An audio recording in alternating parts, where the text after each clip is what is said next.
నమస్తే welcome to our channel నేను పద్మిని ప్రసమంత్ పాటు senior journalist and political analyst ఏమంది రామారావు గారు ఉన్నారు మాట్లాడదాం సార్ నమస్తే సార్ నమస్తే అమ్మా ఇరు తెలుగు రాష్ట్రాల సీఎంలు రకరకాల మీటింగ్స్ ఏర్పాటు చేసుకుంటే ఒక ఉలిక్కిపాటు ఉంది ఇక్కడ బీఆర్ఎస్ కి ఇక్కడ వైసీపీకి అనే మాట వినపడుతుంది వాళ్ళ ఏం మాట్లాడుకుంటారు అనేది లైవ్ ఇవ్వండి అని బొత్స గారి వ్యాఖ్యల్ని ఎలా చూడొచ్చు అనుకోవచ్చు సార్ ఆయనకి అంటే బాగా సీనియర్ గాని అజ్ఞాని ఎందుకంటే మరి మీ జగన్మోహన్ రెడ్డి వచ్చాడు కేసీఆర్ని గెలిచారు అంటే పరామర్శించాడు అది లైవ్ చూపించారా ఏం మాట్లాడుకున్నారు ఏమైనా కుట్ర పనొచ్చు కదా ఎలక్షన్ ముందు కదా అంతే కదమ్మా అసలు సీఎం తో యాక్సెస్ లేదు కదా సార్ ఈ 5 ఏళ్ళు ఇప్పుడు మంత్రులకు కూడా యాక్సెస్ లేదు ఇప్పుడు కదమ్మా మొన్న జగన్మోహన్ రెడ్డి కేసీఆర్ ని కలిసినప్పుడు అది ఎలక్షన్స్ ముందు కలిసినప్పుడు ఏ రహస్యాలు మాట్లాడారు అన్నది కావాలి కదా లైవ్ ఉండాలి కదా తర్వాత వీళ్ళ తాలూకు వ్యూహాలు ఎలా మారాయో లైవ్ కావాలి కదా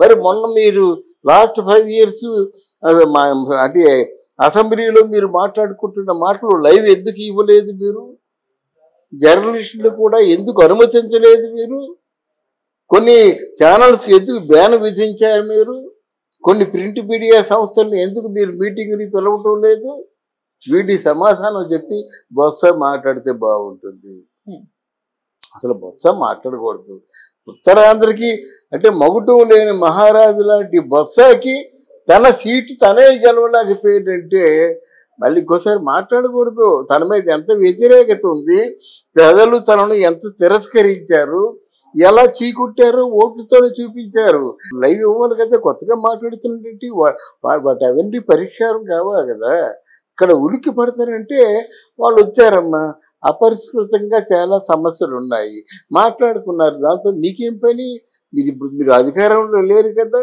ఒకవేళ మీ వల్ల ఏదైనా ప్రభుత్వానికి విఘాతం జరిగినట్టయితే పిలిపిస్తారు అడుగుతారు నిజంగా నష్టం జరిగినట్టయితే మీరు మీ ద్వారా రప్పిస్తారు అది మీకు తెలియవలసిన విషయం కాదు అంతర్గత వ్యవహారం 5 సీఎంలు మాట్లాడుకున్న విషయాలు మీకెందుకు చెప్పారా మరి 2 రోజు పేపర్లో వేశారు కదా సీఎం గారు ఏం మాట్లాడుకున్నాము అంతవరకు తెలుసుకోండి మిగతా విషయాలు మీకెందుకు ఇలా తొందరపడిపోయి మాటలు జారడం వల్లే ఆ పార్టీ మీద ఏమో ప్రజలకి అసహ్యం పుట్టింది టూ ఇయర్లీ అండి ఇంకా 4 రోజులు కాలేదు అప్పుడే జగన్మోహన్ రెడ్డి అంటే మీరు చేసిన పెద్ద పాప ఏంటంటే ఇంతవరకు స్పెషల్ స్టేటస్ గురించి మాట్లాడుకోమంటాడు అర్థం ఉందా ఏదో గతకలు నువ్వు పూర్తిగా పెద్దవి చేసినటువంటి గతకల రోడ్డుకి మోక్షం కలుగుతుంది నువ్వు నిర్లక్ష్యం చేసినటువంటి అమరావతికి మోక్షం కలుగుతుంది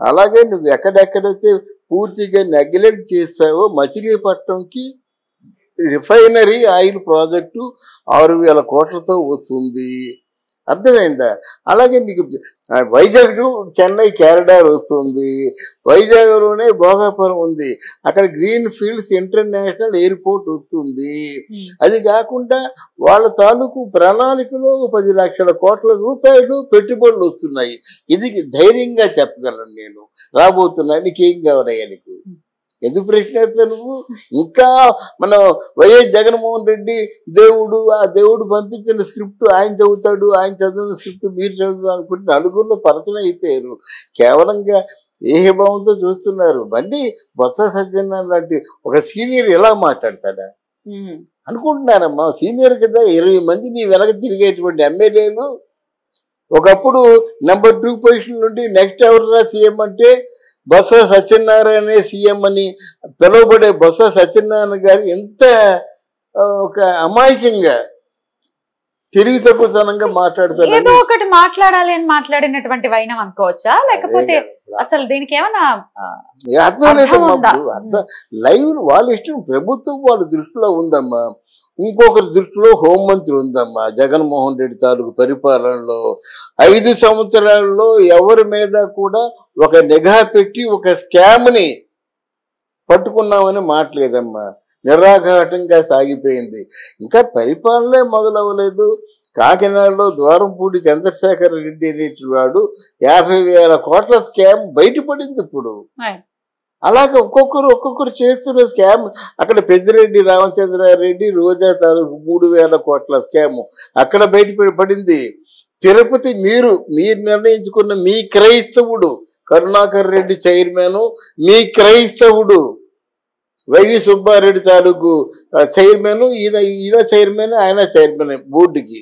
అంటే ఏదో పెద్ద పొజిషన్ అది. అంటే వైసీపీ పార్టీ తరఫున ఏదో ఆ పోస్టు. దేవాలయాన్ని చైర్మన్ కరుణాకర్ రెడ్డి క్రైస్తవుడు. నీ సిగ్గు లజ్జ లేదు? హిందువుగా దాన్ని సహించగలవా? ఆ మాట్లాడు. అక్కడ లైవ్ కావాలంటే ఇప్పుడు తిరుపతిలో ఏం జరుగుతుందో లైవ్ నీకెందుకయ్యా? రేపు పొద్దున్న తిరుపతిలో జరిగినటువంటి పూజలు, పునస్కారాలు, భక్తులు, ఆ భక్తికి సంబంధించిన విషయాలన్నీ కూడా లైవ్ పెట్టుకొని మేమే జర్నలిస్టులు కోరుతాం. ఎందుకంటే ఆ రోజుల్లో తిరుపతిలో ఏం జరిగినప్పుడు కూడా ఇంట్లో భక్తి వాళ్ళు లైవ్ పెట్టేవారు వచ్చేది. అది కావాలి. మహిళలకు ఏది కావాలో అది కోరుకుంటే తప్పు లేదు. వాళ్ళు కొట్టుకోవడం నీకెందుకు? పెద్దిరెడ్డి ఇంకెవరిని కొట్టారా? ఇంకెవరో పెద్దిరెడ్డి కొట్టారా? నీకెందుకయ్యా? రోజా ఏం చేస్తే నీకెందుకు? రోజా ఎవరేం చేస్తే నీకెందుకు? నీ వయసుకి నీ మాటలకి ఏమైనా సంబంధం ఉందా అని బొత్సాన్ని అందరూ హెచ్చరిస్తున్నారు. మనం కూడా ఒకసారి ప్రశ్నిస్తున్నాం. కాదు, ఓడిపోయారు. ఎందుకు ఓడిపోయారో తెలుసుకోండి, పశ్చాత్తాపడండి. మీ తాలూకు మీ స్థాయి రాజకీయ నాయకుడు నలుగురిలో పలచన అయిపోతాడు ఇలాంటి మాటలు మాట్లాడితే.